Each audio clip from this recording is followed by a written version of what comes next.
I mean, I felt like maybe there was a little lack of confidence in the last video, and maybe I can shake things up and get sound a little more confident in this one. But the Young Bucks are the subject of conversation right now, as with Wrestle Kingdom 17 right around the corner. The question will become who was supposed to appear, what's supposed to happen, and what goes next. As Wrestle Kingdom is right around the corner, happening later this week, as we embrace the new year. But that wasn't the first big event to happen in 2023. But we'll get to the first big event in a second. Dave Meltzer did report that even though Kenny Omega was supposed to, or is, going to compete at Wrestle Kingdom against Will Ospreay, the Bucks were rumored to be participating in the event as well at one point, but plans changed, and the Bucks were removed from Wrestle Kingdom 17, only making it where Kenny Omega's competing. But Kenny Omega will still have Don Callis at ringside for his match with Will Ospreay, so Kenny Omega will not be alone for his match. But it is I would love to know what the Bucks were planned to do at WrestleMania before plans changed. Speaking of big wrestling cards to start off 2023, Pro Wrestling Noah has been building momentum since the announcement came down over the summer last year that Great Muta would be retiring in 2023. Pro Wrestling Noah had their first show of the year, the new year, earlier today, and Great Muta fought Shinsuke Nakamura. Shinsuke Nakamura is still a contracted WWE employee, and it is a sight that we never thought we'd see. Seeing a contracted WWE employee end up in a company that wasn't WWE.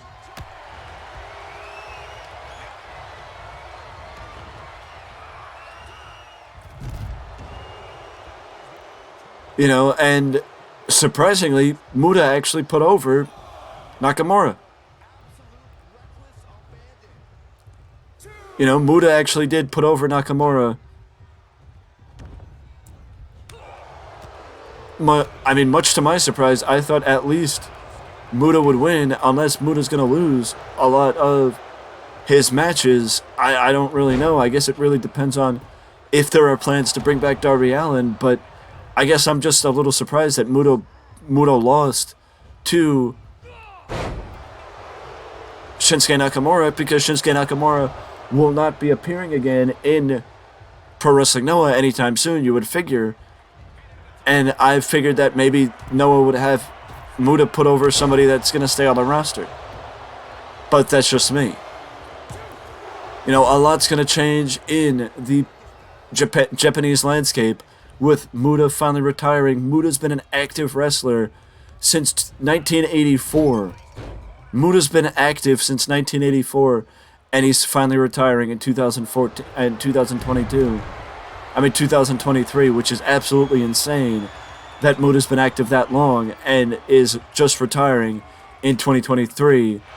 But also, Minoru Suzuki, as I noted yesterday, Minoru Suzuki will be leaving New Japan and heading over to All Japan,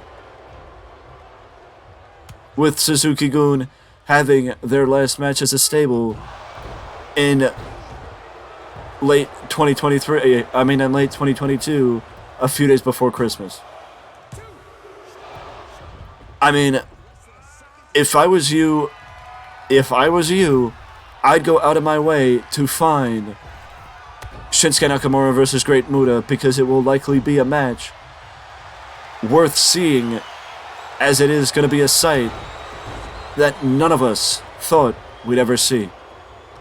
The one thing that is also worth noting that with Carl Anderson set to appear against Hikuleo at Wrestle Kingdom 17, number one, not only is a contracted WWE superstar working for Pro Wrestling Noah, but a contracted WWE superstar is working for New Japan alongside a contracted AEW star, Impact Wrestling, Stardom, like the list goes on and on and on of the variety that New Japan has a part of Wrestle Kingdom 17 this year, which is absolutely insane in my opinion. Also, an update from AAA, specifically an update from Conan and Larry Dallas, as both men confirm the other's stories about why Sammy Guevara and Ty Mello were not a part of the AAA show last week, as it was reported from Conan and confirmed by Larry Dallas that someone on the AEW roster got sick, and because of the illness, Ty Mello was told or was kept. You know, based on what Conan said, it seemed to me that the initial plan was for Ty to go down to AAA with Sammy for the show, but because of the illness to somebody on the roster, Ty was chosen to stay. Like it was decided that Ty would stay. My only question is, and Conan, I echo the same sentiment with Conan and Larry Dallas, if you wanted to, option Ty Mello in for an illness, for somebody with an illness, that's fine, but why did Sammy stay if Sammy didn't even do anything on the show? You could have at least sent Sammy down to have one of the champions down there. But my other question is, in my opinion, I figured it would have been more important to have your contracted employee. Yes, I understand that Sammy and Ty are contracted to AEW, but they are champions in another promotion. They are champions in another promotion, and that should hold some weight, in my opinion. The fact that they are champions in another promotion should hold some weight. Apparently it doesn't, but it should. Because you not forcing your contracted employees to fulfill their obligations as champions does not make your company look good, and does not make you look good in itself, in my opinion. You should have had someone else optioned in for Anna Jay and Ty Mello.